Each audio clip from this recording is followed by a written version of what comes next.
சமூக ஊடகங்களில் பெட்ரோல் மற்றும் டீசல் விலைகள் குறித்து தவறான தகவல்களை பரப்பியதற்காக நூர் இர்சாலினா ஓமார் குமார் எனும் பெண்ணுக்கு செப்பாங் செஷன்ஸ் நீதிமன்றம் 4000 ரிங்கிட் அபராதம் விதித்துள்ளது.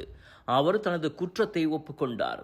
கடந்த மார்ச் 31ஆம் தேதி அவர் தனது த்ரெட் சமூக ஊடக கணக்கில் அதிகாரப்பூர்வ புல்லட்டின் டிவி 3 ஊடக செய்தி போல திருத்தப்பட்ட படம் ஒன்றை பதிவேற்றினார். எரிபொருள் விலைகள் அதிகரிக்கப் போவதாக அந்த போலி படம் காட்டியது. இது பொதுமக்களை தவறாக வழிநடத்தியதுடன் வாழ்க்கை செலவினங்கள் குறித்த கவலையையும் ஏற்படுத்தியதாக மலேசிய தொடர்பு மற்றும் பல்லூடக ஆணையம் MCMC தெரிவித்தது.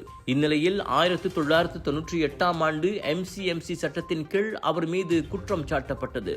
இக்குற்றத்திற்கு 5 லட்சம் ரிங்கிட் வரை அபராதம், 2 ஆண்டுகள் வரை சிறை தண்டனை அல்லது இரண்டும் விதிக்கப்படலாம் என்பது குறிப்பிடத்தக்கது.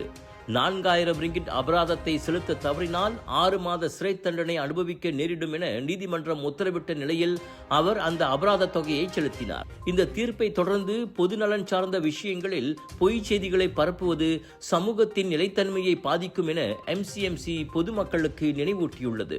மேலும் எந்த ஒரு தகவலையும் பகிரும் முன் அதன் உண்மை தன்மையை உறுதிப்படுத்திக் கொள்ளுமாறும் பயனர்களை அது கேட்டுக்கொண்டுள்ளது.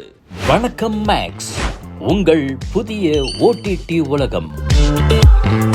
எல்லா வகை தகவலும் பொழுதுபோக்கும் ஒரே இடத்தில், குறைந்த விலையில் நிறைந்த அனுபவம். இப்போது 2 மாதங்களுக்கு இலவச சந்தா.